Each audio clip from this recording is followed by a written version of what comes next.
culture. Angry, heavy metal subculture. Where were the parents? Violent movies.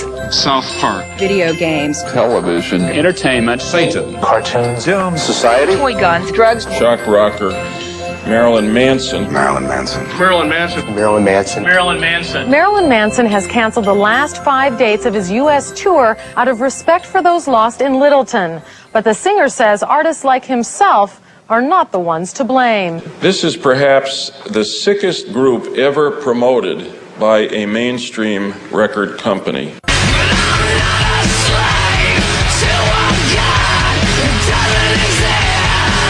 After Columbine, it seemed that the entire focus on why the shootings occurred was because the killers listened to Marilyn Manson.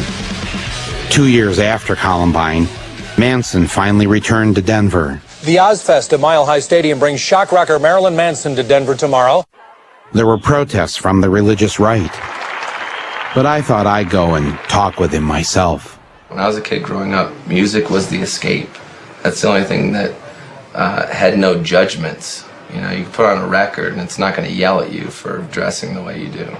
It's going to make you feel better about it. Some will be so brash to ask if we believe that all who hear Manson tomorrow night will go out and commit violent acts. The answer is no.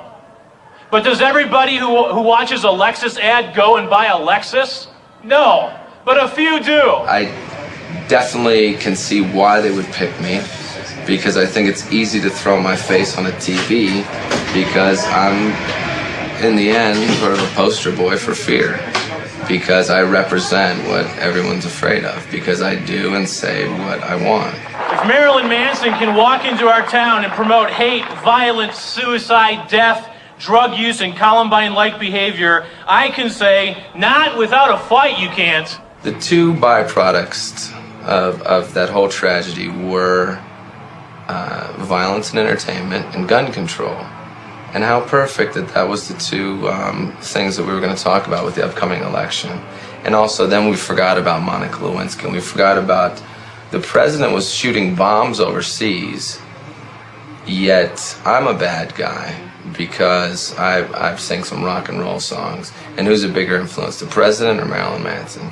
Do you know, I'd like to think me, but I'm going to go with the president. Do you know that the day that Columbine happened, the United States dropped more bombs on Kosovo than any other time during that war? I do know that, and I think that that's really ironic, you know, that nobody said, well, maybe the president had an influence on this violent behavior. No, because that's not the way the media wants to take it and spin and turn it into fear, because then you're watching television, you're watching the news, you're being pumped full of fear. There's floods, there's AIDS, there's murder, cut to commercial. Buy the Acura, buy the Colgate. If you have bad breath, they're not going to talk to you. If you got pimples, the girl's not going to fuck you.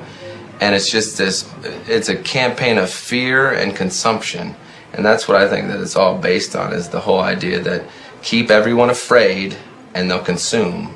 And that's really as simple as it can be boiled down to. Right. If you were to talk directly to the kids at Columbine or the people in that community, what would you say to them if they were here right now? I wouldn't say a single word to them. I would listen to what they have to say, and that's what no one did. I'm Nicole.